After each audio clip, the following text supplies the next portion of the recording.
5 million ways to kill a CEO.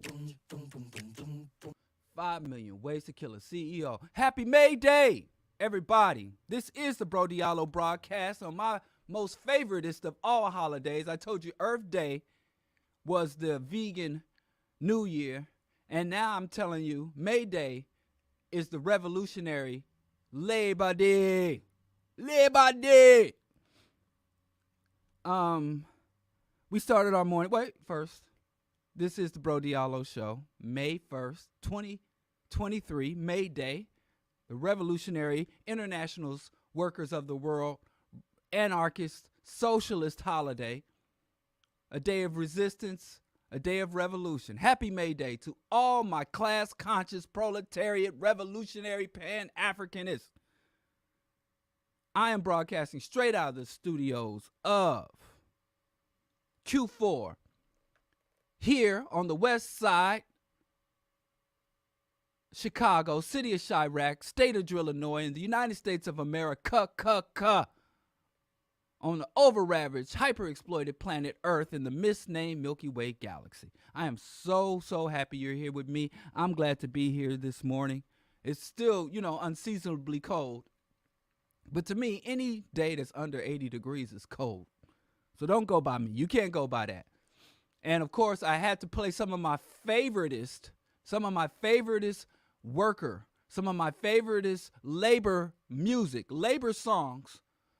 When you look into it, there is a lot of progressive reggae, hip hop, blues music that represent the labor struggle, militant labor struggle, labor resistance, class consciousness, and of course, workers' rebellion and uprising. So I just selected some of my favorites, but I'd like to play some of the old ones from the Great Depression era, from the revolutionary, industrial revolution era, some of the anarchist labor songs, the early communist labor songs, early socialist labor songs. But I wanted to play some modern songs first. But if we got time later in the show, I'm definitely going to bump some of that old school. Which side are you on, boy? Which side are you on? And Union Strong to commemorate this Labor Day. But until then, I played H2 worker, cutting cane in the Florida. I am an H2 worker. One of my favorite labor songs. See, that's the thing, man. The labor movement in this country is a motherfucker. But I played H2 worker, Muda Baruka, the Rasta, Jamaican Rasta, who, interestingly enough, probably the only one prominent Rasta I know who shuns the consumption of cannabis. He does not smoke weed, but he is a Rastafari. Go figure. But he doesn't take the sacrament of the oily herb. But H2 Worker, which is a song about the many Haitian and other Caribbean workers who were brought here on visas, who were brought here to work on special H2 worker visas, who live in slave conditions, paid starvation wages, away from their families in dangerous conditions, exposed to dangerous machinery without protection, without protective covering. And there's one really good documentary on the H2 worker, but there's another good documentary on a broader, the Life on Debt. I think Muda Baruka did the soundtrack or the song for that, Life and Debt. It's an older documentary, but still relevant. Life on Debt. Freedom not yet. But anyway, so he made that song, I'm an H2 worker. He said, don't bite the hand that feeds you. Because the United States eat off of eat off of migrants, eat off of illegal aliens, and then abuse the shit out of them. So Muda Baruka said, don't bite the hand that feeds you. So the H2 worker. And then I played my more favoritist, I love this song, Alien, Hold On to Your Dreams by Gil Scott-Heron. This is a song about migrant workers. This is a song about migrant workers from Latin America. So I played one about migrant workers from Caribbean. And this is a song about migrant workers from Latin America. And he said, you're coming here to be abused. The gringos, the coyotes, abusing you, killing you, letting people die in the deserts. To come here to work in inhumane conditions for, again, starvation wages. And so you have these two African men, both of the African diaspora, one the Caribbean, one the United States, one from Harlem in the U.S., making songs about Haitian immigrant workers and Latin American Mexican immigrant workers. And I played those two songs specifically because they're my favorite labor songs, my favorite proletarian, pro-worker songs, anti-capitalist songs, but they're also singing about Mexican and Haitian migrant workers, because these two songs, I think, embodied the militant labor struggle, the international workers of the world, the Wobblies, the anarcho-socialists. And then I played, I think this is a labor struggle song. To me, this is a labor song, and I know they don't specifically speak about the workers, the struggles of workers, the struggles of laborers. They speak about the injustice. It talks about 5 million ways to kill a CEO. You can throw a 20 in a vat of hot oil. When he jump in after it, watch him boil. What's clever about this song is the ways he says you can kill CEOs is by exploiting their greed, because they're greedy parasites. They're psychopathic, hyper-consumerists, materialists. He says, so you tell him boogers be selling like crack and he gonna stuff the little baggies in his nose and suffocate like that. And then at the end, Boots Riley from the Coup, so that's 5 million ways to, and I'll start, forgive me, I'll start putting my music selections in the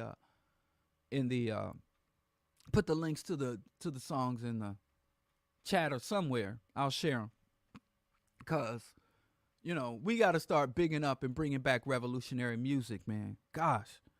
But anyway, he said, we could all retire. We could kill the CEOs if we all retired, if we just had a general strike. We wouldn't have to take up arms. We wouldn't have to petition and protest. We could just stop. That's it. Because we are the wealth generators. We are the law enforcement.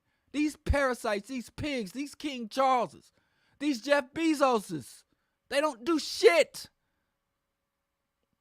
There is no reason to look up for them. These ball chasers, these celebrities who are high-level servants of the capitalist elites. They are our enemies. They are our class enemies. We got class oppressors in the Bezos, in the Bidens and Trumps. Those are oppressors, but then we have class enemies, people who come from us, who look like us, who we imagine are with us. LeBron James, 50 Cents, these entertainers, these propagandists, these celebrities who should know better, who should be with us, who betray the working classes, who betray the black masses in order to enjoy just a small fraction of the wealth that the true elites, the DuPonts, Rothschilds, that they have, the Walton family. And we really think they on our side. But anyway, like I said, it's May Day. Most people in the United States, my international listeners will understand May Day. But most people in the United States, where May Day was started, don't know nothing. You don't know nothing. Because we had this thing called Labor Day. And the only good thing about Labor Day is the West Indian Day Parade. But Labor Day is propaganda. Labor Day in the United States is a mind fuck. They played you. Because the real Labor Day is May 1st around the world. Every country around the world recognizes, and all conscious and militant labor unions around the world recognize and participate in Labor Day. The United States, where it started, not just the United States, Chicago. I'm literally on Chicago Avenue, just west. If I got in my car and drove east, I would end up in just a couple of miles right in the center of the Haymarket Square where the Haymarket Riot took place. Chicago is the home of labor struggle, militant armed labor struggle. And there's no commemoration. There's not a peep. There's nothing. In Chicago, Christmas times, the whole city is lit up for Christmas. The whole city is lit up for everything. They turn the goddamn Chicago River completely green for St. Patrick's Day. There's memorials all over the city to everything, to the Ukrainian war, to the 9/11 tragedy, the false flag, a 9/11 attack. But there's nothing to commemorate Labor Day. Maybe if I went to some old musty, seedy corner of Chicago where the crust punks hang out, maybe I might see a little sticker on a little sticker on a light post. But shout out to the militant labor movement of the United States. The United States had the most violent labor movement. And now we don't even call ourselves labor. We used to be labor. We used to be the workforce. Now what do we call ourselves? Human resources. And we let our oppressors call us human resources, and now we call ourselves human resources. I need a job. I'm going to go to human resources. And we don't even see it as dehumanizing anymore. It's just a term. It doesn't mean anything. If it doesn't mean anything, why they change it? Why they no longer call us laborers, workers? Why did they start calling us human resources? And then we doing all this correction of language, which I agree with. We don't call little people midgets. We don't call disabled people we don't call disabled people handicap. We correcting all this terminology. We're being more mindful in all this terminology. But the one thing that's degrading, we're giving people more humane. We're calling people by titles that are more accurate. That we don't call people crazy. We even say, they're neuroatypical and neurotypical. We're changing all this language to be more inclusive, more humane, more empowering of the people we title. But we call ourselves, as the massive workers, not over 90% of the population, we call ourselves human resources, and nobody blinks. We don't even recognize the propaganda, the mind fuck. Prior to the militant labor movement in the United States, the average work week in the United States under capitalism was 6 days a week. You only got Sundays off. And the average worker in the United States, whether it is an agricultural worker, who were the biggest labor force, worked in agriculture until the Industrial Revolution, and then it became laborers and manufacturers. The average work week in the United States prior to the militant labor uprising was 100 hours a week. Black people said you work from can to can't. You ever been down south, been around some elders in the South, and they say, well, we work from can to can't, from can to can't. That means you work until you can see, till you can't see. That means you literally work from the moment the sun crested on the horizon, the moment the sun came up, to the moment the sun came down. And now these crazy, unrealistic people that we all laugh at, that we all think are crazy and we think are lazy and that we are dissing today, the anarchist, the socialist, the communist, went to war, died and were executed and falsely imprisoned to say, listen, give us 8. 8 to work, 8 to leisure, 8 to sleep. That didn't come from capital. People are like, yeah, I live in a capitalist country. That's why I'm so comfortable. I live in a capitalist country. That's why I have all these rights. You don't have a goddamn thing in your life. There's nothing in your life that you appreciate. I don't give a damn about what you think it is. There's nothing in your life that makes it worth living that came to you as a result of capitalism. Nothing. The technology, the leisure, the vacation, the ability to go to work and where they can't lawfully expose you to toxic chemicals or hazardous work environment. And if they do, your capacity to sue your employer. All of that came as a result of revolutionary militant struggle. The capitalists haven't given you shit. And we still sitting here crediting the capitalists for making our lives good, as we see on a daily basis the capitalists whittling away and eroding everything the militant labor movement secured for us, because we don't even know where the shit came from. And we grown folks love to talk about how kids don't appreciate shit, how the young folks are so entitled. When it's the adults, the kids are pissed off because we enjoyed shit we didn't fight for. We got to be beneficiaries of things that other people fought and died for, and we took them for granted. We listened to the capitalists retell the history and lie to us. People still out here thinking Henry Ford, that fucking Nazi, is responsible for the living wage and 8-hour workday. When before Henry Ford implemented the 8-hour workday, there was already 40 years worth of militant armed uprising and struggle to get that 40-hour workday. There's literally nothing in your life as a worker, nothing in your life as a laborer, nothing in your life as a person who is not a member of the economic capitalist elite. There is nothing in your life that makes it worth living that the capitalists have given to you. And if you believe that the capitalism has given you anything, opportunity, if you believe that, it's because of your indoctrination. Not because of any facts, any research, or any analysis that you've engaged in, because analysis, facts, and research would lead you to the same conclusion that I have. Capitalism ain't giving a shit. Capitalism only takes.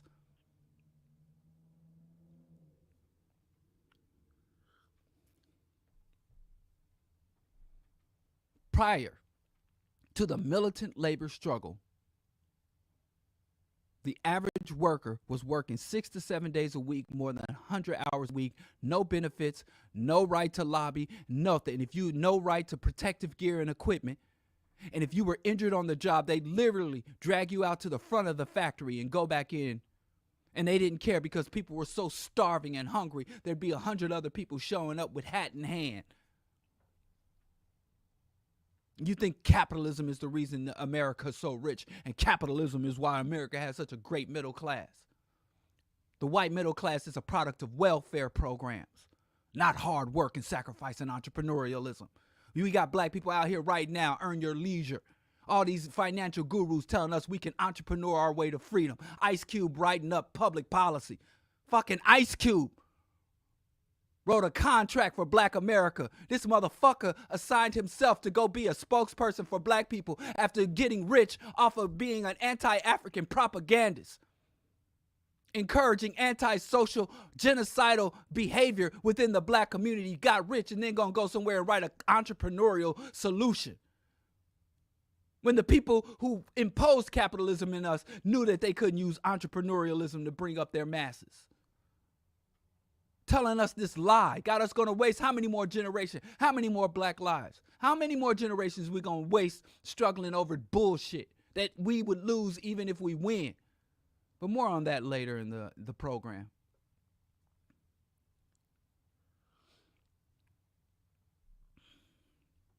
May Day, May 1st, came out of the fight by anarchists and militant labor, the Federation of Labor, the Knights of Labor, communists, said, listen, let's work for an 8-hour workday.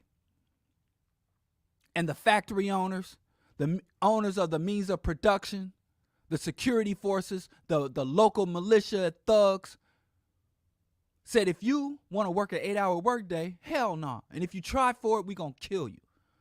So there was a proclamation of militant labor, because before they were just appealing, saying be humane. You know, we're the workers. We're the hand that feeds you, and you bite us every day. And we got that shit reversed. We literally telling people that go to work, don't bite the hands that feed you, because you think the Walmart is feeding you. You think that the Walton family, the richest family in the United States, is feeding you. You think Bezos is feeding. No. The elites are the most dependent people in the society. And we think that they're doing something for us. Y'all really praising LeBron James for coming to open up a school in an impoverished community. And he wouldn't be a multi-billionaire if it wasn't for the parasitic capitalist policies that have ravaged the very city he claims he come from and he claims he loves so much. This lack of class consciousness got us as fucked up as the lack of racial solidarity. And racial solidarity without class consciousness leads you to thinking Ice Cube is doing you a favor when he writes up his contract on Black America. Got you joining ADOS and FBA because you got racial solidarity but no class consciousness. You're basically a liability to your people's any type of justice or liberatory struggles if you are pro-black militant conscious, but you lack class consciousness. But anyway, let me read the May 1st, 1886 Proclamation. I think we need to revive this. There were 4 points in the 1886 May Day, May 1st. It wasn't no May Day. May Day came a little after, but it was May 1st for some reason. Well, I think the May 1st was considered the entry into the spring and summer and the reawakening time. And this is also, you understand that the early parts of the Industrial Revolution, most of the economy was agriculture.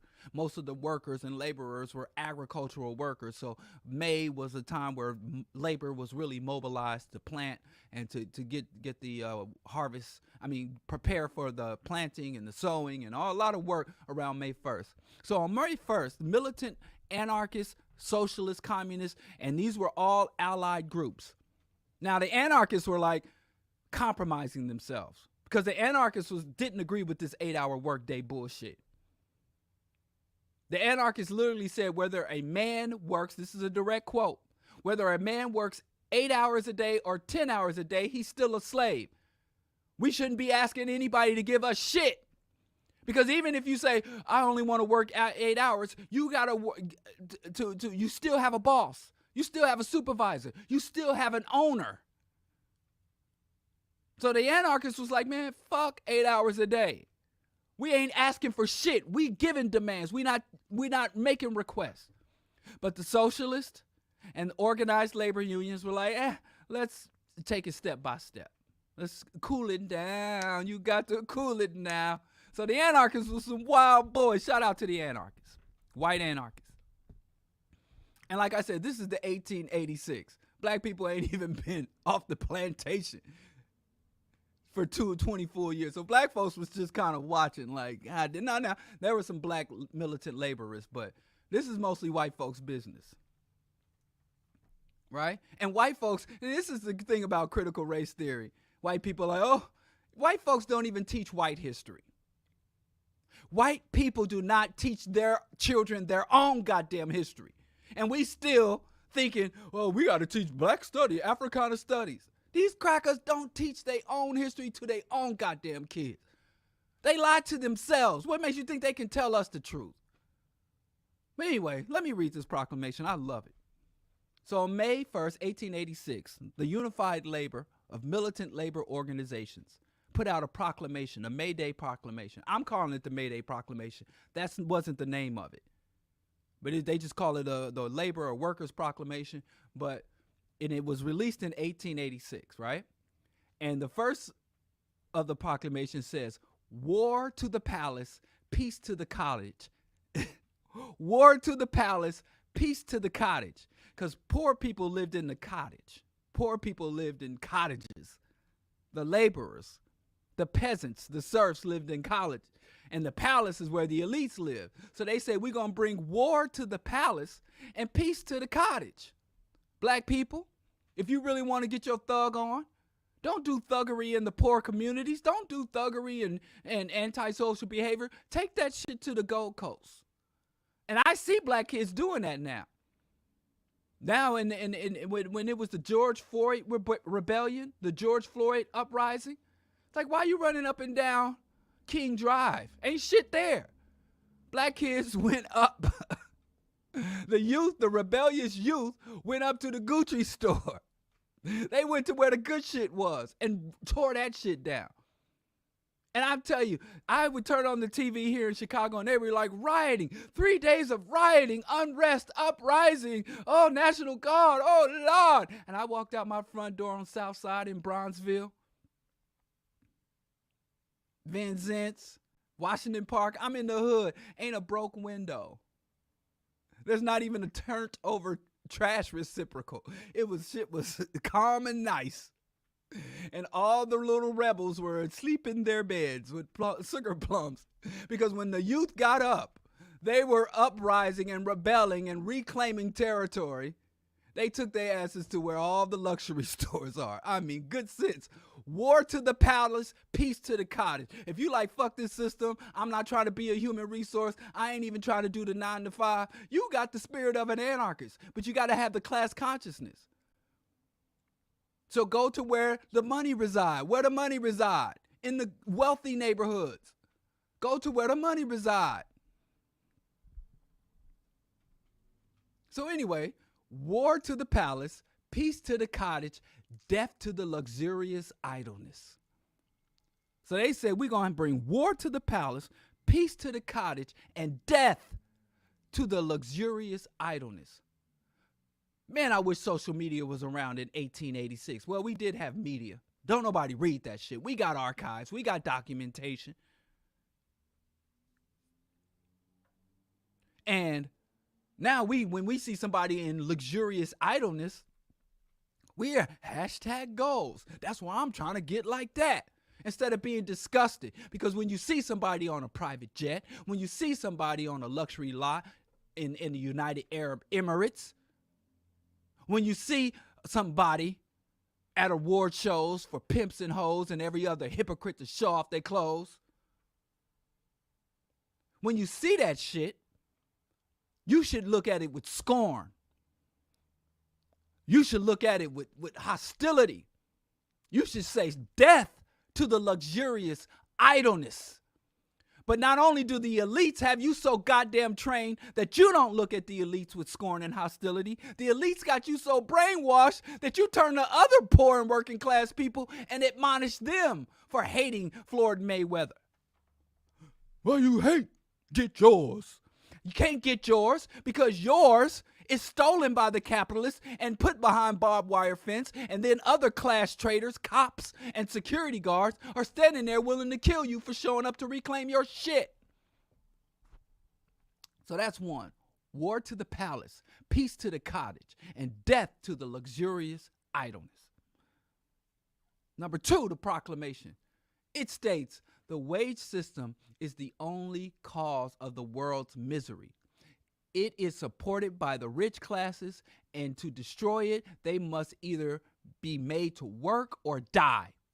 What they are saying is, no more Bezos sitting in a yacht, no more Jeff Bezos flying around in a fucking rocket ship, no more chilling in a skyscraper, and it was surrounded by luxurious idleness. If you want some of this money, I don't give a damn if you got a patent. I don't care if you got a deed. I don't care. Work, motherfucker. So Bezos, take your ass to the Amazon warehouse. Get your ass on the truck. Take your ass door to door delivering packages all goddamn day, or you don't get shit. Work or die. Trump can't sit somewhere with contracts. Sit on his golden toilet. His latest underage bride that he got shipped in from his homie, Epstein. Trump can't sit there in idleness. If Trump wants money, then he has to go to the Trump Tower and strip and bluff the floors, make up some beds, stand behind the reception counter with a little pill hat on when somebody rings the bell. Work or die for the elites. You have to make the elites join the labor force, meaning class suicide. We need to eliminate the elite classes. This is number 3. Now, I didn't write this. This is what, in the late 1800s. The late 1800s, let me find that link. It says 1 pound of dynamite is better than a bushel of ballots. These white boys were not playing. These white folks was not playing. And this movement was men and women. This is the 1800s. This is one of the first movements that was both men and women, because the revolutionaries of America, they didn't even give women, acknowledge women existed for anything other than breeding and servitude, the intimately oppressed. But the point 3, the proclamation says 1 pound of dynamite is better than a bushel of ballots. This is what? This is like almost 100 years before Malcolm X said the ballot or the bullets. But you know how white folks get down when it comes to violence. They said the dynamite, not or the bullet ballot. They said the dynamite or the fuck the vote. And then the final one, part of that proclamation, before the workers took to the streets on May 1st, 1886, it says, make your demand for 8 hours with weapons in your hands. Make your demands with weapons in your hands. Make your demands with weapons in your hands. Make your demand for 8 hours with weapons in your hands to meet the capitalistic bloodhounds, police, and militia in a proper manner. The United States had the most militant labor uprising. The United States had the most militant and bloody labor struggle in the history of capitalism, in the history of Western culture. And that history has been erased. The U.S. working class was one of the most militant working classes. This is before the Bolshevik Revolution. This is before the Mensheviks and before the militant labor uprisings in China. The United States was where all the workers from all over the rest of the world looked to like, damn, we don't have to be peasants and serfs. We are the labor force. And it's gone. The U.S. working class has been completely hollowed out. The political class consciousness of the U.S. and like I said, these is white folks. Now, we had black folks in the militant labor movement. But like I said, we were still trying to just go around the country gathering up our ancestors and relatives and family members and husbands, wives, and children that were sold. And we were still trying to recoup. We had the Reconstruction era. But the militant labor struggle were also some of the first integrated movements. The first white people to join the civil rights struggle were not the Catholics, the people you see marching with Martin Luther King, the priests, the white liberals. The first white people in the United States to join the black civil rights struggles were the anarchists, were the communists, the white communists and anarchists. And to this day, black folks hate Marx for no reason. I'm not even sure why black folks is mad at Marx. Like, there's so many white folks to be mad at. Why is Marx on that list? But I digress. So the anarchists begrudgingly joined this whole movement. And the anarchists put out this proclamation that was like, listen, if we're going to fight for 8 hours, and at least we're going to see if we can turn this 8-hour movement into an uprising to retake the means of production. Right? So anyway, this movement ultimately had 300,000 workers in the United States go on strike, wildcat strike. And they shut down over 13,000 businesses in the U.S. So of course, when the wealth creators, when the job creators don't have workers, they panic. They panic because then the jig is up. Then the bloated, pernicious parasite of a capitalist can't say, well, I create jobs. Well, I'm not working your fucking job. Now what? They got nothing. That's why they so aggressively trying to get the welfare. They not even funding this AI and automation. But now they find out the AI is like, fuck this shit. Artificial intelligence starts to become militant. So even AI, is going to kill their asses. Don't nobody like it. Even the robots hate the Bezos. So if you look up to Bezos, if you look up to Trump, if you look up to the elites, you're dumber than a freaking robot.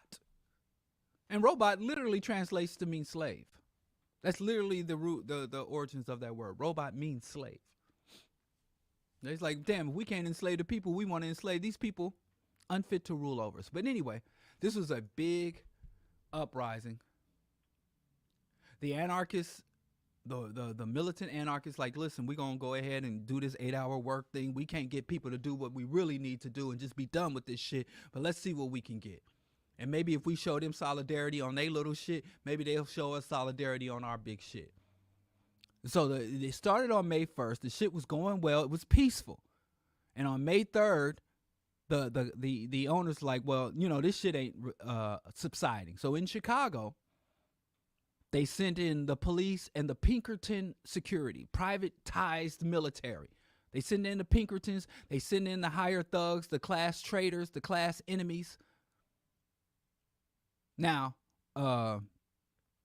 back then, the Pinkertons and the thugs, as they call them, or they called them the militias, were other members of the working class who, for a few extra dollars, were willing to beat and kill other workers who were fighting for their rights. And these are the people we find on social media now, the working class entrepreneurs, the working class investors, the people who say, I may not be rich now, but I'm going to do whatever it takes to get rich. And normally, 10 times out of 10, that involves some way exploiting other workers and betraying their own people. If you want to get paid, as Ebrock says, if you want to get paid, sell your people out.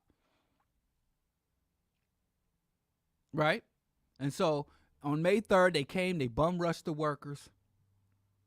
And there was a bomb thrown into the ranks of the police. Because you know how the police come in like a phalanx. And the police were all grouped up, beating and attacking people. They were beating them with clubs and whatever type of axe handles. Beating. And the workers at this time, when they would riot and protest, they come out with their whole family. So like when my wife was a member of the teachers union and there was a strike and a huge march downtown, I went with my wife. And my sons came with us, and it was usually when there's massive labor movements like that, it's a family affair. So when the cops move in, they're not just tear gassing and beating the shit out of men. Like women are half the workforce, and a lot of times people just bring their children and bring out their elders, and people come out who aren't even a part of the movement, just as solidarity observers. The cops just came beating everybody, and there was a pipe bomb thrown at the cops. To this day, no one knows who threw the pipe bomb. No one knows who threw the pipe bomb. But that when the pipe bomb was thrown, the cops stopped using axe handles and billy clubs to beat the shit out of men, women, and children and elderly people. And they took out their rifles and began to open fire on the crowd. And they were joined by the so-called militia, which are the class traitor working class thugs, and the Pinkerton private army.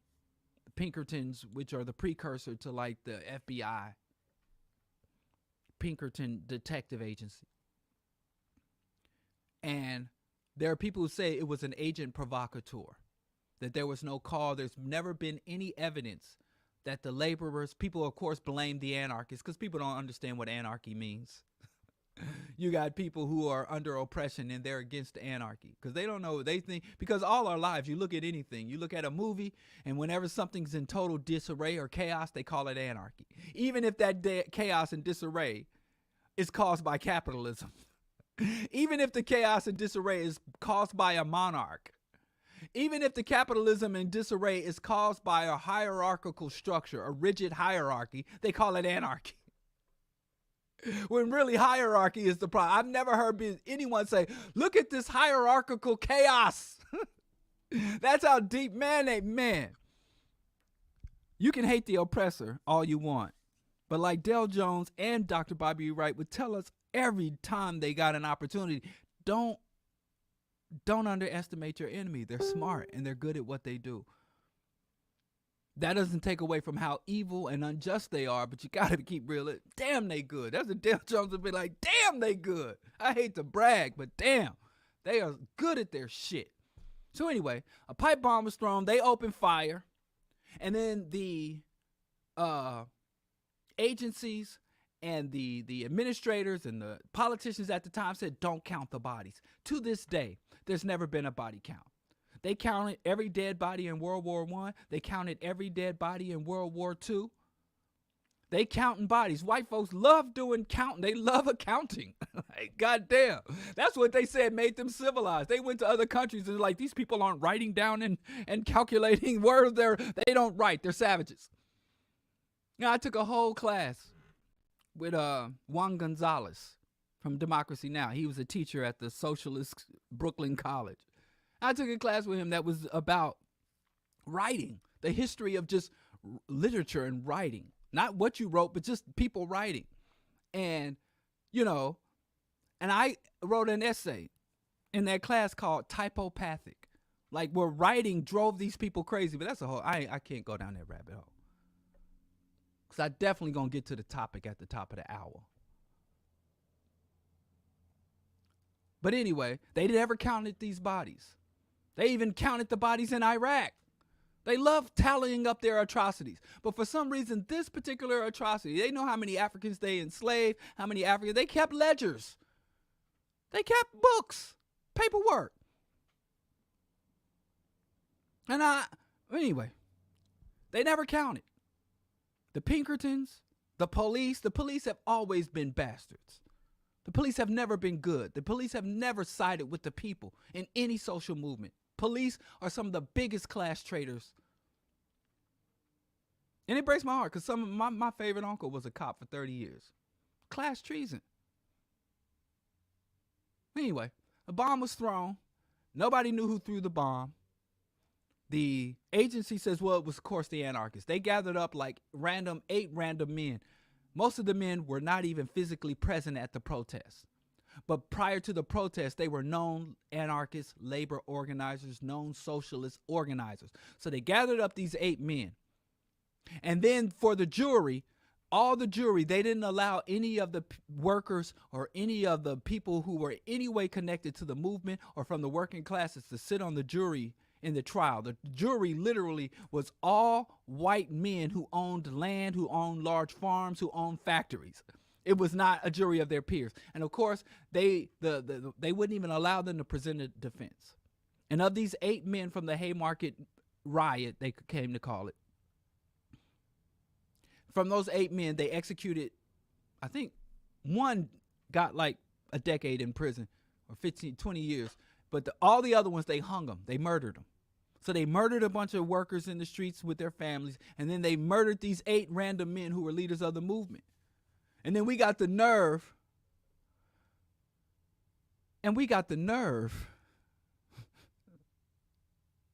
To be shocked at the shit white folks do to us. Now, this is all white folks on white folks. COINTELPRO, agent provocateur, infiltration, kangaroo courts, execution, and we still in 2023, oh, they got innocent black men on death row. They do this to themselves. Man, listen, we don't know white folks. We mad because they not teaching critical race. We mad because they don't teach black history.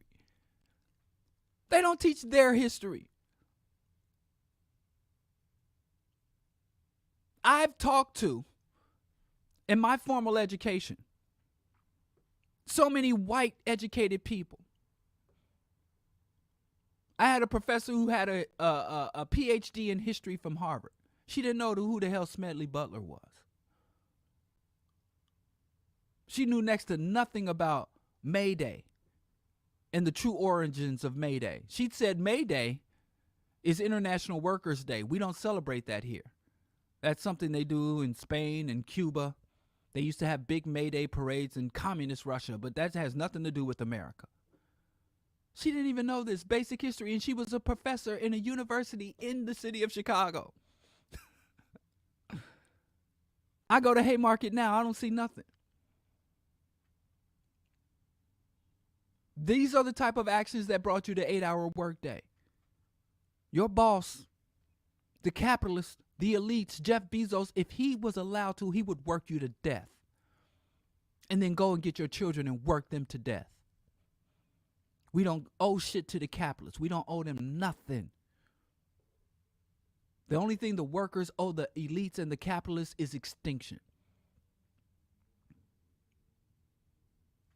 So anyway, May Day was recognized as the Haymarket Riot and for about a decade.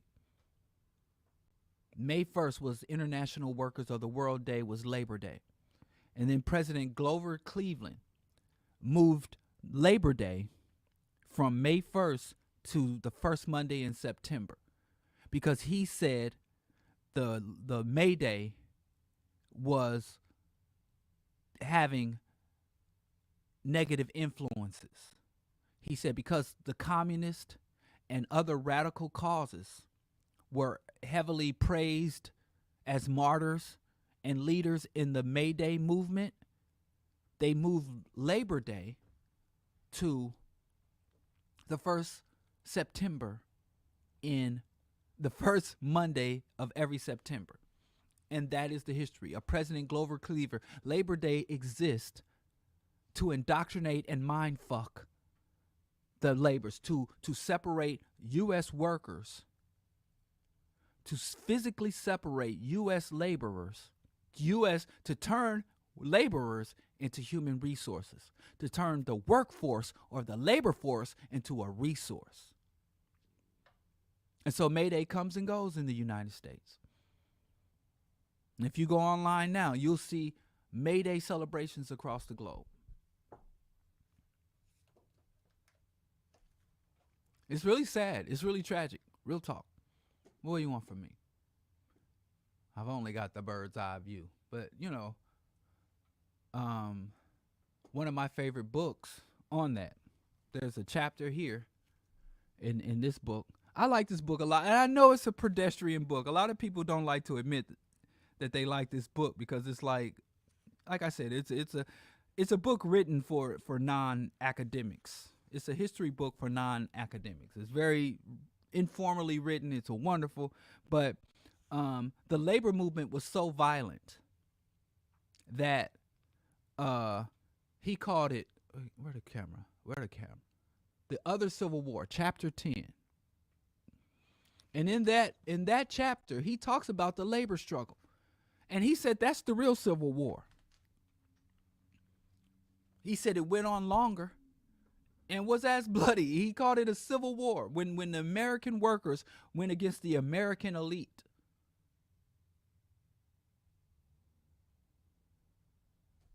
Anyway, I think that we need to revive and revitalize the militant labor. Human resources is a polite way to say slave. And it kind of scares me every time somebody just says it casually without even thinking about it. Oh, I got to contact human resources. I'm waiting on the document from human resources. Oh, I'm going to work with human resources. I think I was 15 years old when I entered the labor force, my first job. And that was at Rally Burgers. I only worked there a couple of weeks, and then I got another job at Wendy's, fast food jobs. And I started hearing like human resources, and I'm like, God damn. Oh yes, it's Howard Zinn, DJ B Love, People's History of the United States. Now they've kind of cut the book down. There's another version of this where it's like half the size of this book. This is the one you want. That book is kind of edited to death. So this is a good book, And he used to teach at Spelman College. He was a history professor at Spelman. And they felt like he was radicalizing the colored girls. So they fired Howard Zinn. It's like, get your ass. And he had to come up north to teach in New York, because they were like, we don't need you down here teaching real. And he wasn't teaching black history. He was just telling the truth about white folks. And I said to this Harvard trained historian, right? She looked at me one day in class, and I'm just about to graduate. I'm about to finish school. You can't tell me nothing. You saying something? I was sitting there. I had my Kanye going. You don't have the answers. I was bugging. How? I was in class bugging. And so the teacher got sick of me coming into class. And it was the second class I had with her because my major was political science and my minor was history. And so I come in there and be like, you don't know nothing about nothing. I could teach this class better than you. And she was like, we bumping heads. And I wasn't that bad, but I was probably worse than I needed to be. But anyway, she looked at me one day in class and said, and I had a black person tell me this last night. Let me tell you something. I was on a manosphere show. And these brothers was sitting there talking about, I got mad. I was debating with these guys, the guy that called me gynocentric. And we were debating because they said that Mark Hamill said that black men are the problem. And so I was sitting there and said, the black man ain't the problem, the white man is the problem. And I had adult black men, and it was a sister there too. But she was more trying to moderate the discussion. But what I had seen and what I didn't realize to this morning is the same brothers were sitting there telling me I can't blame the white man. They said the white boogeyman, as if white oppression and white genocide and white relentless attacks on black people is a figment of our imagination. So I had two black men, one is a scholar, one is a PhD scholar, sit there and tell me that I'm caught up on the white boogeyman. But those same brothers that were admonishing me for blaming the white man, pointing fingers at the white man, were casually and comfortably blaming poor black women for all our problems. Casually, but go watch that shit. I shared that link. I'll share it again. I'll share it. It was a wild discussion. But I don't think I had to say anything. Just I fucked up because I said anything. I could have just sat there quietly and let them dudes talk because they were saying some wild shit. But anyway, I digress. Where was I? What the hell? Haymarket labor. Let's move on. I'm tired, man. I got to get more than 4-5 hours of sleep, man. After we disrespecting the militant labor struggle when we sleep less than 8 hours. I can't sit here jeffing and bigging up militant labor struggles, and I don't even take advantage of what they died for, which is 8 to work, 8 for leisure, and 8 to sleep. I don't ever get the 8 to sleep. Sometimes I get too much leisure. I ain't saying like I'm doing more than 8 work. I don't get my 8 to. I got to get the formula back together. 8 to work, 8 to leisure. Sometimes leisure takes more than its share. Sometimes work takes more than its share. But to sleep, man, that's a commodity. Anyway, let us move on. This is the BroDiallo Show. This is Q4 Radio. Y'all need to support the BroDiallo Show. How y'all think these lights stay on? How do y'all think I get motivated to get up in the cold, to get up in the heat? And come here. Money. I need money. I got to have loot in my suit. Because your honey needs money. Anyway, I don't want to be like that. But, support. I ain't living lavish. But I do want to sustain the BroDiallo Show. And I am listener supported. Y'all don't see me sitting here advertising no products. I don't got no sponsorship. And all these black businesses in Chicago, and some of them times I shout them out. They don't give me nothing for spot. I don't get nothing. The only thing I get for this effort, for this show, the 400 shows deep, 2, 3, 4 hour shows, talking till I'm raw. All I get is what y'all deem me worthy of having. So what do y'all think this is worth? You tell me. And if it's worth nothing, so be it. I understand. Like I said, this is not a vanity project, and my ego is not wrapped up in this. So if y'all say it ain't worth shit, I just have to accept that. Won't even be no animosity. I'll find something else to do.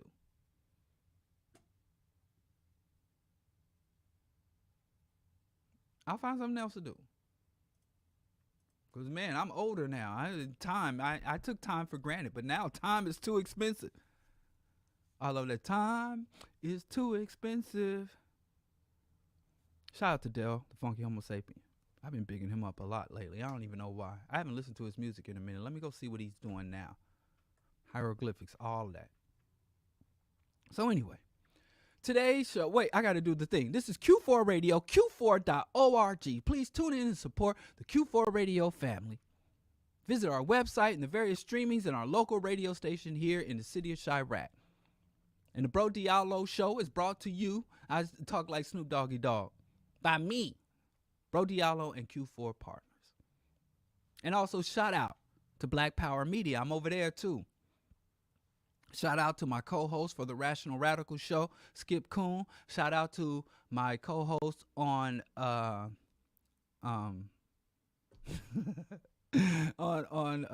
Your Liberation, Dr. Jared Ball and Geechee Y'all. I was about to say something. Let me stop being reckless. And shout out to Geechee Y'all, Geechee Motivator, and Dr. Jared Ball from Earn Your Liberation. So we'll be Wednesday. And also, shout out to the Great Debate League. I will be on my second appearance on the Great Debate League. So they're a growing channel. So if you want to see BroDiallo engage in structured, formal debate with the moderator, if you want to see me engage topics where I can't just go off the rails and talk over people and act a fool, if you want to see me locked down and just have to present my positions and my arguments and my analysis and my evidence in a formal, nerdy-ass way, if you want into that nerdy shit, if you so sensitive, check me out on the Great Debate League. And I'll be debating integration. Some I ain't gonna, let me just recenter. Let me align some brother talking about integration was a good thing, and integration helped Black economic prosperity. So in all of that, you know, but I did have one. I debated this professor out of Florida about Ice Cube's contract with America. So my first great debate, I won. It was scored, it was rated, it was ranked, so I got 100% record. But I don't know if I'm gonna win this debate, because this dude's saying that we got money, that you know, we got money, that integration improved Black economic financial something. I don't even know the title. I don't know what I'm debating, but when he said integration, I'm like, I'm against it. So I hate it. So I don't even know. You know, but I guess we're going to see this Thursday. So it's going to be a busy week. I got a pre-interview tomorrow. I got Rational Radical show Wednesday. I got the Great Debate League interview Thursday. And then, of course, every Friday, Earn Your Liberation. Big fun. So, you know, stay tuned in and lend your support. And if you don't have the ducats, you know, you can like, you can share, you could subscribe, you can try to promote and push this out and spread it far and wide. Do something, man. Don't be a passive listener. Yeah, I messed up. See, I used to do that. If I like something, I put it out there because, like I said, the Angry Indian was one of my favorite podcasters. And he used to do just like I'm doing. He'd get on the air and be like, I ain't going to be here forever. Y'all keep playing with me. I'm not going to be here. I'm going to leave. But then he said he would leave, and then he'd come back the next week. So I'm like, okay, yeah, this is just part of the show. And then one week, I turned that shit on, it was gone. I'm like, well, maybe he's traveling. And that shit's been gone. It's been gone for like 3 years now. And I felt bad, because I go back and listen 5-6 years ago, listening to old shows. No new content, not a peep, no essays. He don't blog anymore. He just left. Because people didn't do what he asked. Very humble requests he made of his listeners that I didn't follow through on. Can't speak to what everybody else did. So don't do me like that, and I won't do y'all like that. And shout out to the Angry Indie, one of the best podcaster broadcasters out there. So anyway, where are we? we're talking about, there's some shit I want to talk. I want to talk about this transgender stuff, man. This transgender hysterics. Because y'all, it's bigger than hip hop. It's bigger than what y'all think it is, what y'all know it is, what y'all believe it to be. It's something else. And I also want to talk about, because somebody I actually respect came from my neck. They didn't come from my neck. That's just how it feels. Be nice to me. That's what, isn't that how horrible people are? We can't take people being horrible to us. We take it. And then people who talk reckless can't take it, dish it, but can't take it. But no, I'm not like that. But somebody I respect came at me, told me I was wrong about something. So, well, you know what I'm going to do? Handle it like a mature, handle the criticism in a mature, constructive way.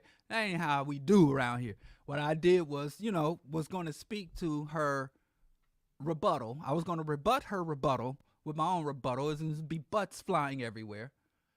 But I don't have time for that. I mean, I have no time for that. So maybe I'll come back to that later. My rebuttal, my public rebuttal. Because she made the criticism public. Ain't no beef. People watch me and Jared bump heads. I don't know what, man, y'all snowflakes. I'm sounding like a right-wing fascist. You snowflakes, safe space, liberal, it's social justice war. Listen, it's all love. If I got a problem with somebody, believe you me, I ain't about to sit across for them and talk to them. I don't dialogue, debate, or have discourse with my enemies. So if I'm still talking to you, even if I'm talking reckless, even if I'm name calling and mocking you, if I'm still engaging with you, that means I still got love for you. Real talk. So, don't be thinking, you see me bumping heads with Dr. Ball because he just insists on being wrong about some things sometimes. It ain't no beef. It's just, okay? That's just how I do. That's how I come up. Anyway, let's talk about join the revolution, revolt or die. Now, we need a revolution. And when I say revolt or die, and this is getting scary because a lot of people saying, but this isn't really legitimate, but it happens. A lot of people have an apocalyptic view of society, of the world, of the fate of mankind. And so there are a lot of things going on today that in some ways seem to validate this apocalyptic view of humanity, but it's never valid. As long as we're alive, we must strive. As long as we exist, we must resist. And don't think I'm nice with it. That comes from actually another guy who I just think has lost his goddamn mind, but I still love this brother. Speech from Arrested Development. He said, as long as we're alive, we must strive, and as long as we exist, we must resist. So we cannot fall into apocalyptic points of views. That's for the religious zealots. And there's also, but a lot of people come back with that, would say, well, you can't be apocalyptic. Then they come back and like to turn that around and be like, well, we must be hopeful. But there is a place between utter doom and gloom and empty hope. Because hope is dope. I am not a hopeful person, and nor should you be. Now, we can hope for certain things because hope, we define and understand hope to be a longing for a condition or outcome over which you have no agency. A longing for a condition or an outcome over which you have no agency.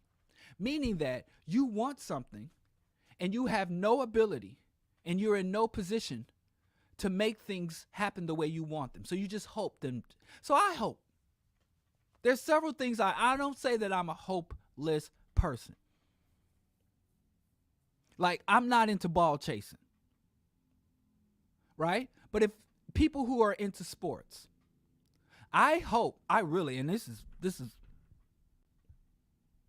is on everything. I hope every year that the Bulls, the Bears, the Sox, and the Cubs, and the hockey team, I hope every single year that no Chicago sports teams goes to the playoffs or wins any championships. I hope that Chicago continues to have losing professional sports teams every year for the rest of the time I reside in this city. Because when you have a winning team, it distracts the population. It puts the team in a better position to exploit the cities, and they get tax incentives. They build bigger stadiums. Winning sports teams are a catastrophe for the cities that they dwell in. So I hope that pro sports goes away altogether, but on a lesser hope is I just hope I can live in a city that has losing teams. Right? And I ain't gonna do shit about it. I'm not about to go to do anything to interfere with any of these teams to help stop them from losing. I'm not gonna go and engage in any way. I'm gonna do nothing, absolutely nothing. So all I do is just hope. And it's a good feeling. It brings me some comfort. I understand it. So I was on the radio, listening to the radio on the way to the station. I hear the Sox won and the Cubs lost, and I'm like, okay, I hope they have losing seasons. I don't want no championship teams because the traffic is a mess. It's all a mess. That's a hope. Now, so that's just a hope. Let me tell you a new hope. There's a game I really like on the Xbox called Outriders, and it's basically just it's over. It's no longer update. That's it. Now, I hope those game developers come up with a part 2 or an expansion pack for the existing game. I'm not going to contact them. I'm not going to do shit to make this come about. So all I am left with is hope. Now, I don't hope my children eat today. Even the grown one, even the 20-year-old who got his own place, he don't even live with us anymore. But I don't hope he's going to eat. You know, I don't hope that. Because I'm going to make sure my kids eat. I don't hope my family's safe. I take actions to secure the safety of my family, even when I'm not around them, even if I'm out of town. We have discussions and protocols and tools that we need to keep ourselves safe. So I don't be sitting around hoping safe or hoping nobody tries to harm me or my family. I don't hope for that shit. I prepare for it. I take precautions. So hope is not necessary here. That's not hope. I don't hope my wife stays with me. I hope my wife don't leave me. I try to conduct myself in a way. Now, I don't even like talking about this breakup stuff. Because like I said, it can happen to anybody. I've seen good brothers get divorced, and I've seen horrible brothers stay married. You know, and to me, it's like no logic to this shit. So like I said, I could go home today and see, like, what is, I love this line, Biggie Smalls, when the wind blows, I see my polos and Timbos, I can go home and see all my shit on the front lawn. But I'm not hoping that doesn't happen because I try to conduct myself in a way as a partner, as a spouse, as a husband. I try to conduct myself in a way to motivate and to sustain the relationship and to strengthen and reinforce the relationship. So I hope my wife don't leave me. You know, that's a dude that need to get left. So I'm not anti-hope. I just don't want to misappropriate the hope. You don't hope for liberation. You don't hope for unity. You don't hope for expansion of justice. You don't hope for justice. You don't hope the cops don't kill you for nothing. Those are all things that we can begin to take action on to bring about in our lives and in our reality. And leave hope for sports and games. Leave hope for the children. The kids say, well, I hope I get the Oculus for my birthday. Because ain't nothing he could do he could, clean up his room. He could get grades and not get in trouble at school. He can do some yard work, take out the trash without being told, load the dishwasher without being told. He could do something more than hope that he just gets the Oculus for his birthday. But these damn kids, if you got kids, stay with me. I love how people without kids come online and condemn us parents for talking grease. Don't talk about your children, the babies. Let me tell you something. All you people that be online, what's that one sister like? Fuck them kids.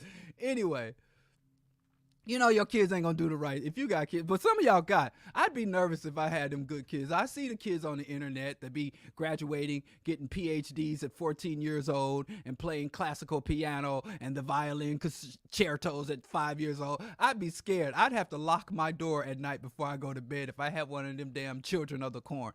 I'd like to thank the ancestors just sending me average children, just regular old everyday average boys. I don't think I can handle that. Some little, yes, mother, little children of the corn in my face, little demon seed. If I had one of them little chess whizzes playing chess, you know, I'm gonna be checking their head for the mark, the Damien demon child. I'm glad I got average children. And listen, parents, most of us, look at the bell curve. You know, just statistically, most of us are parents of average children, and we don't brag about average anymore. My son was on the cross country team. And he was hella average at cross country. And then he joined the track team and quit. Shout out to average children. I'm sick of all the exceptional children getting in. The exceptional children, they're the minority. Parents of average children need to start bragging too. They need to have, C average bumper stickers. Not the straight. You ain't just honor roll students. My child brushed his teeth 4 days out of 7 this week. Give me a bumper sticker for that. And he flossed twice this week. Where the hell are the bumper stickers for that? Come on now. That's another thing. That's another thing we need to bring about in society. What the hell? I got to get back on this. So, revolution. Back to the topic. But shout out to average people, average parents. I'm an average person. Now, my wife is an achiever. Just bringing down our flawless average record. I'm an average dude. My sons are mad average. And my wife out here trying to do big things in society. God, messing up, the hope I had for my family. But anyway, I digress. Back to the topic. And we're going to stay on this topic until it's time to go off the air. Real talk. Join the revolution, revolt or die. The capitalist system, capitalism, militarism, global white hegemony is destroying the life-sustaining capacity of the earth. So now revolution and rebellion is not about just getting more resources for your community or for yourself or for your family. It's not for better conditions. It's not for even more justice. Now revolution is an existential mission. The ice caps are melting. There is more per pound. There is more artificial toxic substances, plastics, in the ocean than there is biomass. Meaning if you gathered up all the living organisms in the ocean, from the microscopic and the phytoplankton to the blue whales, and you gathered up all the contaminants in the ocean, the sunken nuclear submarines and all the plastic and garbage, the garbage and the plastics and the toxins would outweigh the biomass. There is not one. They went down to the Marianas Trench, the deepest point that we know of in the ocean, and there was a freaking Pepsi or Coca-Cola can. They trash if you go into the upper atmosphere, there's garbage. So the life-sustaining capacity of the earth is being destroyed. And for what? So Trump can play porn stars to spank him with a magazine with his face on the cover. That's why we're allowing the world to go extinct. That's why for no other reason. The world is not going extinct for man's great discovery and man's great curiosity. The world is going extinct so for that a few dozen people can live obscenely, absurdly wealthy lives. And they can't even figure out what to do with it. They're literally shooting the money into space. Elon Musk. So if we don't organize and carry out a successful revolution to destroy capitalism and global white hegemony, we're doomed. And it ain't gonna be no God, no angels, no flaming chariots, no opening up of the sky and fulfillment of prophecy.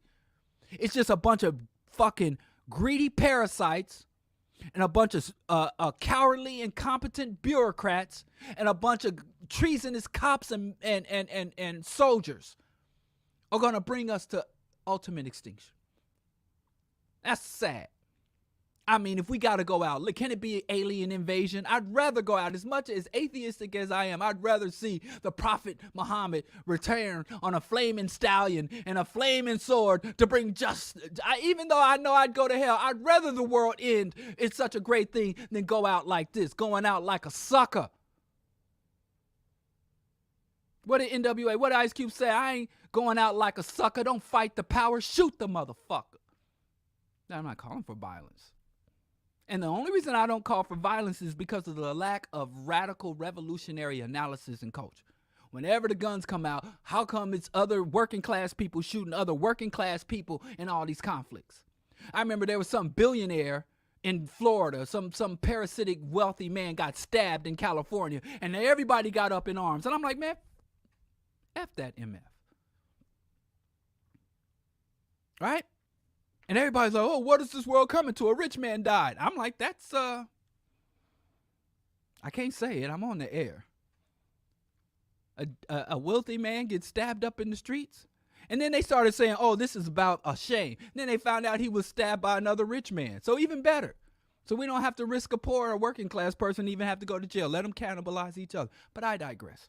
What is revolution? Revolution is not reparations. Revolution is not black president. Revolution is not us getting our own countries and then governing those countries just like the white man did. Revolution is not you owning a gun, wishing a crack of wood. None of that's revolution. I'm not even saying I'm against all of it or for all of it. I have various positions on various things, but you have to be clear on what revolution is. Revolution is the systematic deconstructing of an existing status quo and the replacement of that existing status quo with a status quo that is diametrically opposed to the one that was deconstructed. That's all revolution is. And to be honest with you, most revolutions are nonviolent. Just about all revolutions started off nonviolence. The violence that we see in revolution does not come from the people saying we've had enough and we're not going to take it anymore. Most of the violence we see in revolutionary movements comes from the illegitimate power structure refusing to let go of their illegitimate power. It's like Boots Riley said, we could end capitalism if we all just sat the fuck down. You ain't got to take up arms. You ain't got to paint a protest sign. You ain't got to throw a Molotov. You could fucking shut Bezos down today. All y'all stop ordering shit from his thing, and all the truck drivers pull that truck over, get out of it, and walk away. You could shut it down. There's nothing that is a greater threat to the illegitimate powers and the oppressive powers than solidarity amongst the people. And that's why in all their media and all the education and this religious, every institution in this society is oriented towards the individual. Do you get yours?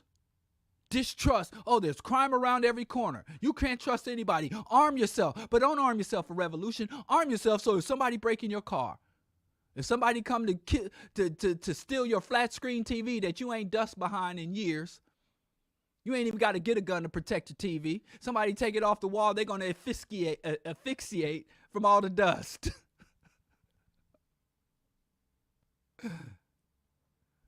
So revolution is people's solidarity. That's revolution. But we ain't there yet because the vast majority of the people have not only gone through indoctrination, including myself, the vast majority of the people have submitted to indoctrination. And so many people believe that their indoctrination, the thoughts that were implanted into their head, originated in their head. You got people who believe they're Christian because they had a personal relationship and God spoke to them, as opposed to being Christians through decades and decades of relentless indoctrination. Same thing with Muslims and everybody else with religion. You got people who believe that they support capitalism because they believe capitalism is the best system. They have not done no research. They've done no analysis. They have not engaged the topic. They were born into it. And most people, the ideas, the concepts, the values that they are born into, the traditions, most people don't question them. Most people don't question them. And when someone questions you about your conclusions and your status, most of the key reaction is to get angry. And research has even demonstrated that when a person who has a strongly entrenched belief is presented with evidence that is contrary to that belief, it strengthens the belief. If you believe I'm a white man and the white man founded this country and the white man worked hard from sea to shining sea, and the white man has certain illusions about what the white man has done and achieved in this country. America's the greatest country in the world. And then you go to that man and say, well, here's some social indicators, some statistics, life expectancy, healthcare, leisure time, satisfaction with work, and all these social welfare and lifestyle statistics. The United States is at the bottom. And they found that you could give someone evidence, say, how do you define greatness? We're the wealthiest. We live. Even if you go with their definition of what greatness is and you show them material evidence that the country is not great, they do not say, well, damn, America's not number one. It strengthens and entrenches their ideas. So this is the environment we who are awakened, we who are revolutionary, we who put on the glasses from that movie. What's that movie with Roddy Piper? We who see the Matrix. I hate this. I hate the Matrix analogy, but let's run with it. Because people understand, I got to communicate with the people in a way. We who are awoken, we who are conscious, we who are woke are in a pretty precarious position. They Live, thank you. That movie, They Live. So we who understand all of this, where do we find ourselves? And we say, well, I'm awake. And a lot of black people who are awake aren't truly awake. Why? Because they say, well, I'm going to go live off grid. I'm going to use this consciousness to get mine and protect mine. Then you're not awake. You're even worse than the person who is fully unconscious, who is not woke, because you are not only also a parasite and exploiter, you are embedded with the people and exploiting those. Tariq Nasheed, Brother Polite, Minister Louis Farrakhan, who take black consciousness, black culture, black militancy, and use it for personal enrichment to build up their own cults or cults of personality. They're worse than Clarence Thomas, if you ask me. What that girl say? Don't play with it, don't play with it, don't play with it. People who play around, who exploit revolution, are worse than people who exploit capitalism. People from within our race that exploit us are worse than the people from outside our race who, I don't know who raised folks. And when I say this, people get mad at me. I criticize Obama, and people are like, oh, the white presidents do it. I say Obama's worse. Let me tell you something. I got brothers. Two of them are Muslims. One of them is a devout Christian. And the youngest one, Brielle, what's your religion? I don't know. But let me tell you something. They still my brothers. And I've been robbed before. I've had dudes roll up on me, get jacked, got gaffled. That's what they called it back in the day. Got gaffled and jacked. I had dudes roll up, jump out of a car, pull out guns on me and my homies, take all our shit. Took our hats, our belts, our shoes, whatever little money. They let us keep our nachos. We had just were coming back from 7-Eleven with nachos and an exorbitant amount, and dudes roll up, clack, click, clack. It's like 2 a.m. and they robbed us. And that was really bad. What made it worse is that it was black dudes who robbed us. But you know what would have made that bad thing absolutely worse? That if I looked and it was one of my brothers. And not blood brothers. So it's horrible to get robbed. It's really bad to get robbed by a black man. It's unfathomable for me to get robbed by my own blood brothers. So when our own people do us wrong, it's worse than when other people do us wrong. Why? Because we're more vulnerable to our own people. We're more likely to open up to our own people. But a lot of people are more oriented towards, I sat last night and talked to these brothers for 3 hours. And they were like, black women ain't no good. This brother was like, you got to go to Panama or go to the Caribbean or Latin America to find a decent woman. Black women in this country ain't no good. And this other brother was like, yeah, single black mothers are raising criminals, and most black men in jail, single mothers, most black men doing homicide. Black women are the scourge. Black women, black women, black women. And I said, well, the white man, oh, you can't blame the white man. The white boogeyman, you can't blame the white man. Sat there blaming the black women for everything. Shit they didn't have even, and were casually and calmly and effortlessly blaming black women for everything. And I'm like, maybe it's the white man, not the black woman. Oh, and they told me, they talked about me like a dog. Like, yeah, you want to blame the white man. I'm like, yes, I do. I can and I will, though. Anyway, so let me tell you the elements of revolution. How does revolution go? Right?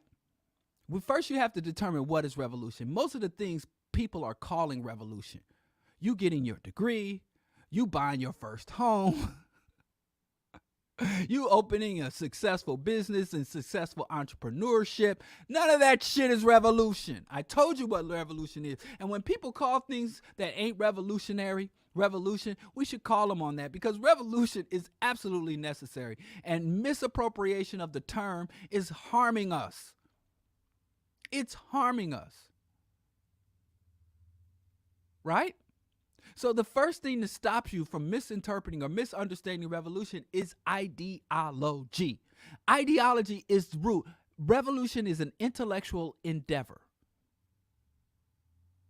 So if your ideology ain't on point, then everything else is fucked up. You can do everything else right.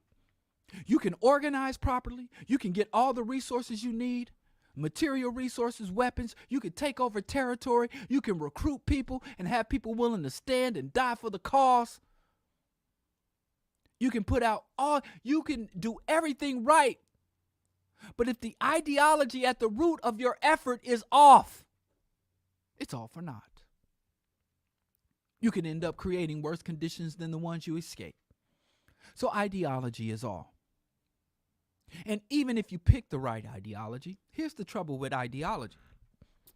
As society changes, as the environment evolves, as new people are born, new generations come, ideology has to be living.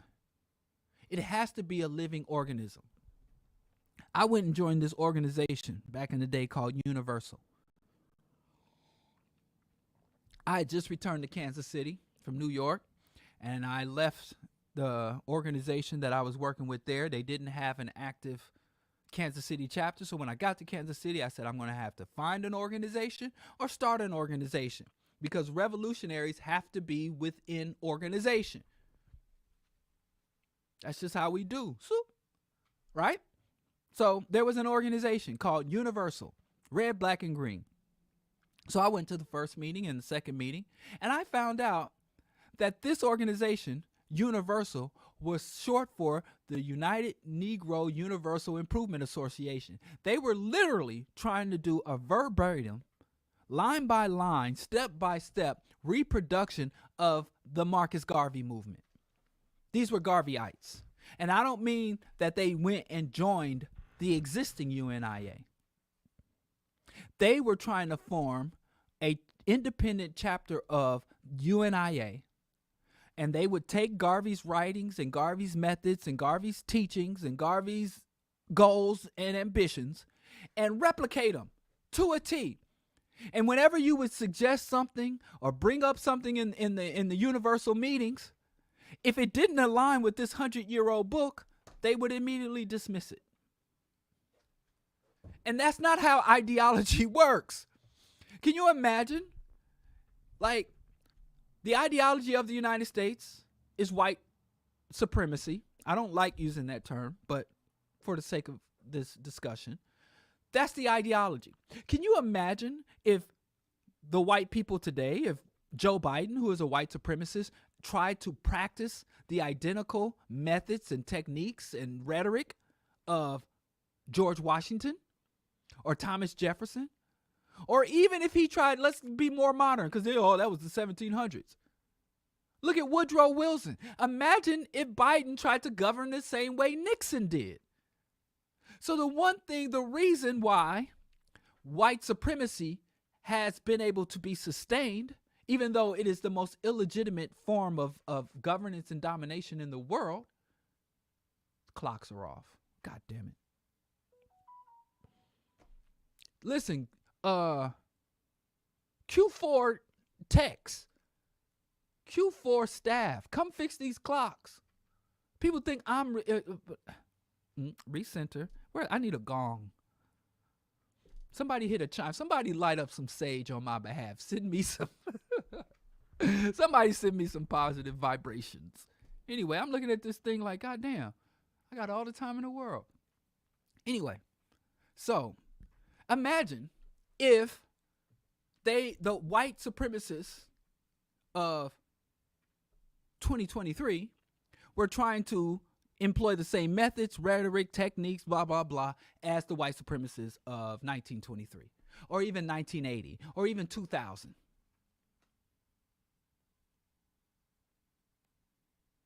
Imagine that.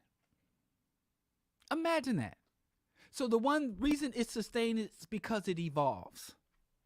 The moment something doesn't work, the mission, the goals never change. Complete domination and complete control over the planet's resources and people in perpetuity. That never changes. But how is that achieved? It evolves over time. They change up techniques. They enlist new partners. They stab those new partners. They discard people. They bring in, it was one time that the model minority in America was the Negro. And they used to tell European immigrants, the Negro is knows his place. And they would tell Eastern European and Southern European, the swarthy white people, to look at the Negro. The Negro is content. He knows his place. He doesn't make trouble.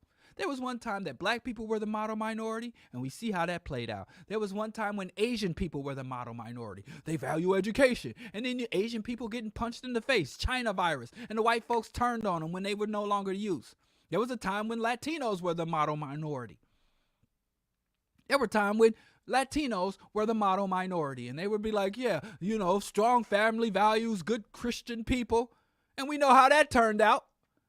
East Indians were model minorities, another group of Asians who, and we see how that's turning out already. So they are willing to manipulate. All I'm saying is the systems and institutions of global white hegemony, not truly supreme, they are not supreme. You wouldn't call a cancer cell supreme to a healthy cell. Like I said, until y'all start calling rapists sexual supremacists, you know, until y'all start calling malignant cancer, just the capacity to kill does not make you supreme. In fact, that's a drawback. Still, y'all start calling cancer cellular supremacy. I think y'all should stop calling white people supreme and supremacist. Say domination. It's accurate. Say hegemony. It's even more accurate. Don't call white supremacist supreme. Many of them are illiterate, backwards, trailer trash. Call them white aggressors. Anytime you calling somebody something that they adopt themselves, stop calling them privilege, call them pathological. That is white pathology. That is not a privilege. Because privilege is something you want to obtain for yourself, something you want to share. And we don't want what they got, and we don't want to share in their madness. So it's pathology. It's hegemony. It's aggression. So back to, so ideology. We have to determine and achieve the right ideology. Then you have to understand. Because when I awakened, I was so comfortable in my awakening. I was so content in my awakening. And I wanted to snuggle down. You know, I was pro-black. Thought that was enough. I love myself. I'm an African. I read the Afrocentric idea. I realized even though my ancestors were brought here from Africa hundreds of years ago, and we got Western names and Western curling and U.S. citizenship, I am still an African. And that gave me great pride. But I couldn't rest on that. I still had my Western capitalist indoctrination. I still have my Judeo-Christian indoctrination. I still have my formal schooling, going to a goddamn Catholic high school. I had a lot of shit I had to purge. And just adopting a new idea does not purge the contradicting idea you have. That's something we don't understand. A lot of times we think, well, if I adopt this new understanding or belief, that means it automatically cancels out existing beliefs. And I wish that were true too. I wish the moment I realized, hell, women aren't inferior to men, then all my other sexist notions fade away. There's a lot of people that will be out here, yeah, these my African queen, my sister. And they really believe that black women are queens and they're sisters, but all the other shit from their indoctrination, all the other warped concepts, sexist, misogynist, patriarch, are still there.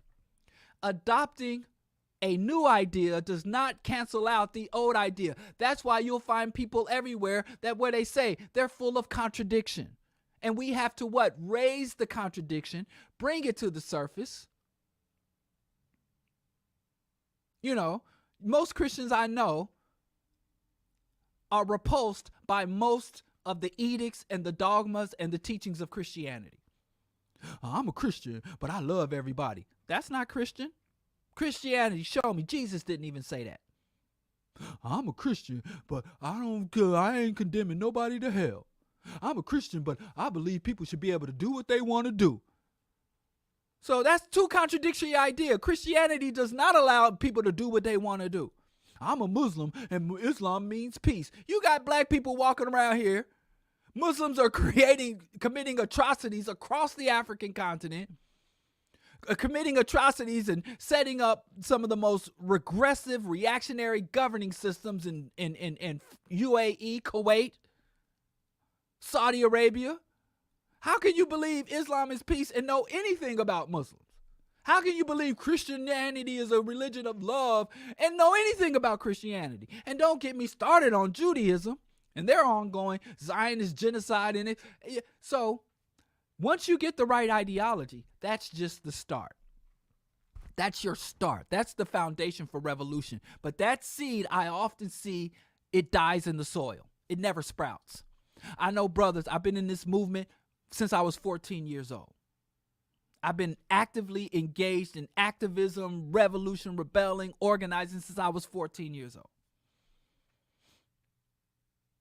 Started off with the Block Brothers, the Stop the Violence Coalition, Inner City Natives. It was never a time that I can remember in my active life that I wasn't doing something, spitting, scratching, tossing rocks, doing something to make myself worthy to be called an ancestor someday. And I know brothers that started out with me and they get stuck. I know black men who used to run the streets, be thugging and say, look, I'm going to clean myself up. I'm going to sober up. And they go join a Nation of Islam. And this is like back in 97, 98. And to this day, they still in that goddamn bow tie. They have not evolved beyond that. You know. So once you establish an ideology, you must understand that ideology, just like your brain, your mind is a living organism. It must be fed, it must be oxygenated, it must be challenged and utilized, and it must be cleansed. Our biological processes produced waste. That's why we have a digestive system, we have a urinary tract, and we have sweat glands. We have whole systems in our bodies that are there to purge waste. So as you get ideas in your head, as you develop ideology or you embrace an ideology, you must digest it. You must consume it, digest it, continue to feed it, and purge it. Or you must dissect it, take it apart, review all the parts, and then reconstruct it. You cannot find comfort in your ideology. Your ideology should challenge you. When I walk into the room, my ideology is revolutionary Pan-Africanism. And revolutionary Pan-Africanism does not provide me comfort, where I can sit back and like, I know. I got the answers.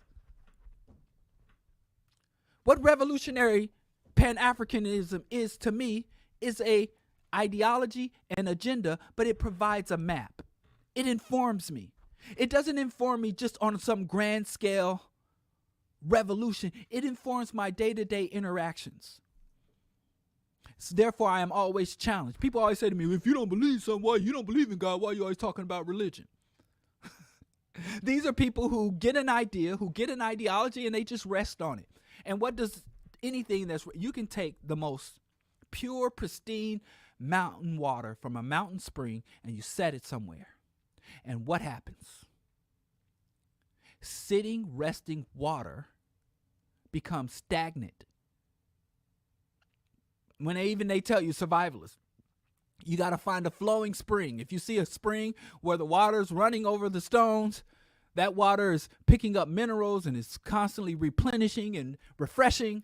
You can drink from that spring. But if you find a stagnant pool, don't drink from that shit.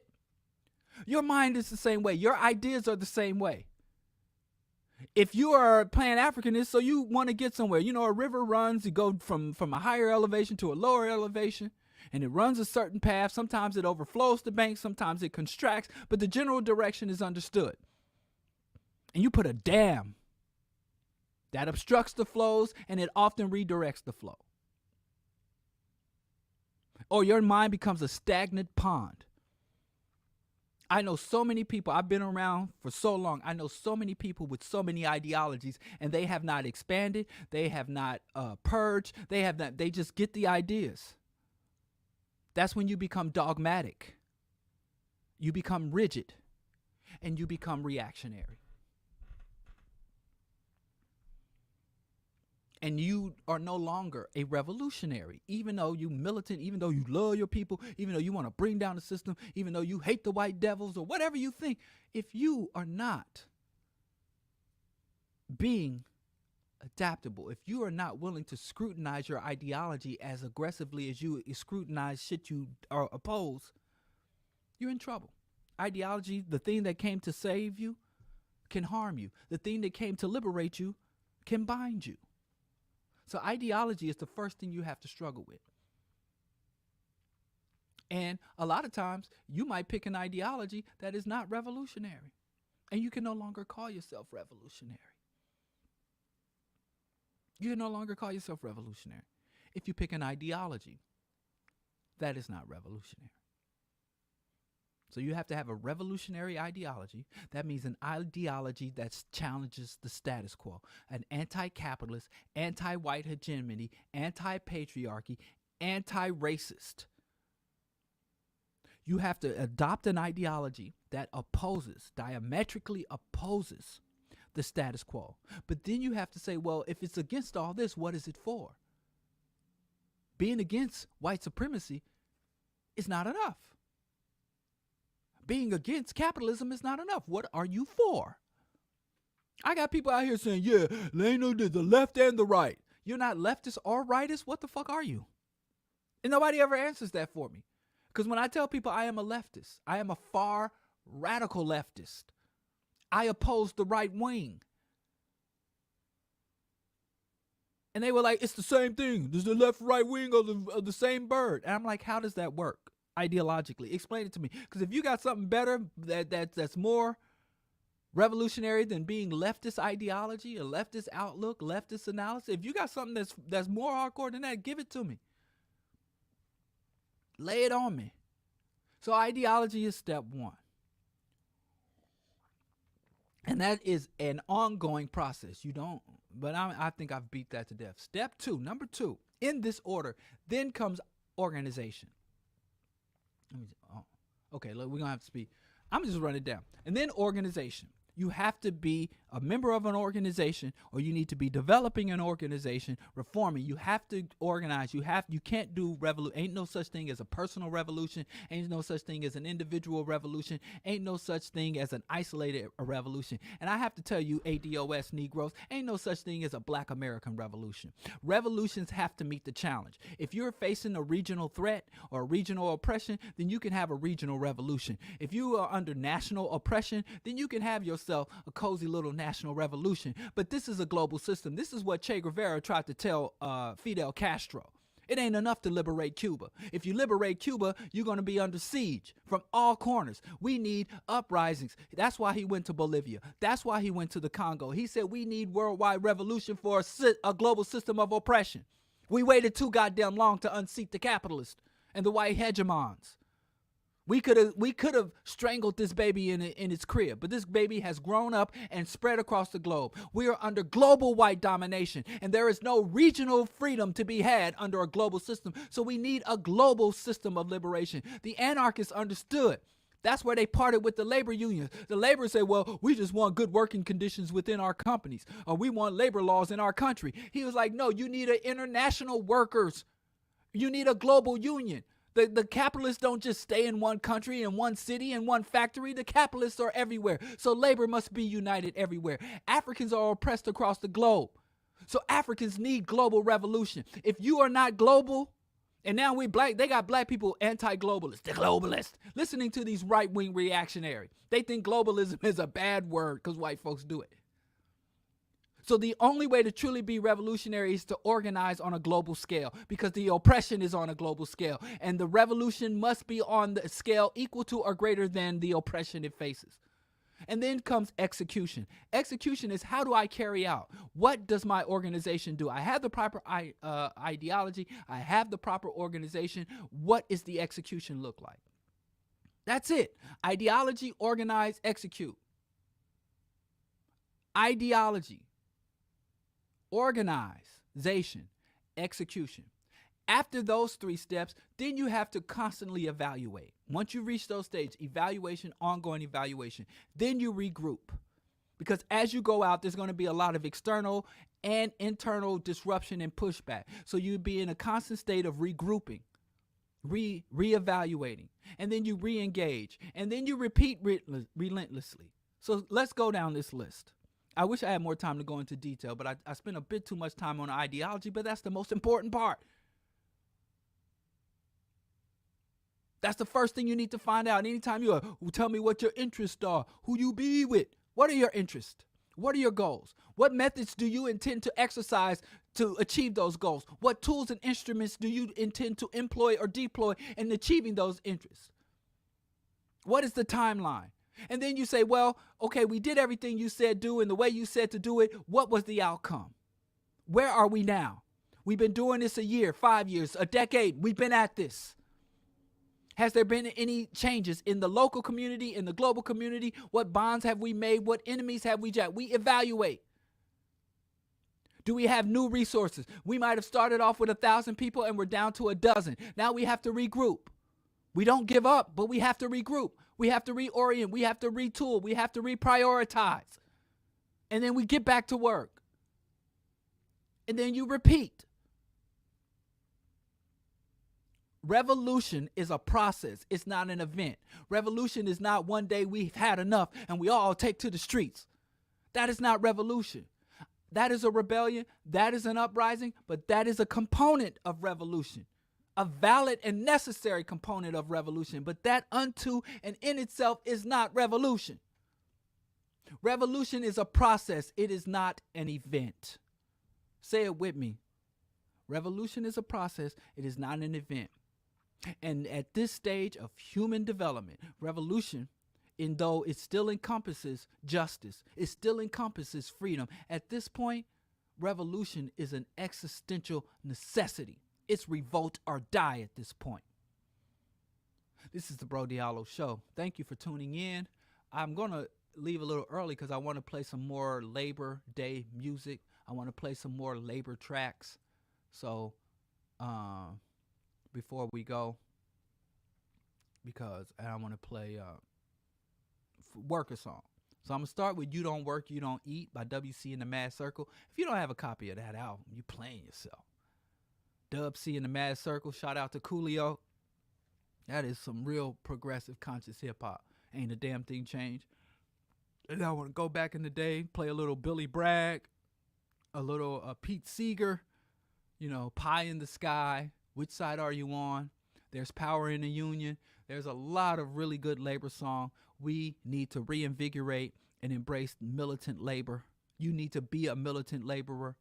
You need not be grateful or thankful for your job. You need to be hostile to the employers. You need to be hostile to the owners. You need to be hostile to wealthy people for no other reason than they're rich. That is enough to generate your hostility. If you are in a position where you admire the wealthy, where you admire rich folks, you have some work to do. Anyway, Q4 Radio, BroDiallo Show. I'll see y'all Wednesday with the Rational Radical Show with Brother Skip Coon. And from there, I will be Thursday evening, the Great Debate League. I will be engaging in a debate with some dude about some nonsense he's saying about integration was a good thing. And I'm saying it ain't. And then Friday, Earn Your Liberation. It's going to be a good week for progressive, radical, rational analysis. If you want to see this continue, please support. You can contribute to the BroDiallo Patreon. That's patreon.com/Diallo Kenyatta. You can BroDiallo Cash App or at BroDiallo Venmo. There are several ways to support. If you don't have the resources, please like, share, subscribe, and do all the algorithmic things to help to spread the word. And I sincerely and greatly appreciate you. And I will see y'all Wednesday evening. What is that? 7? What time? What time we be doing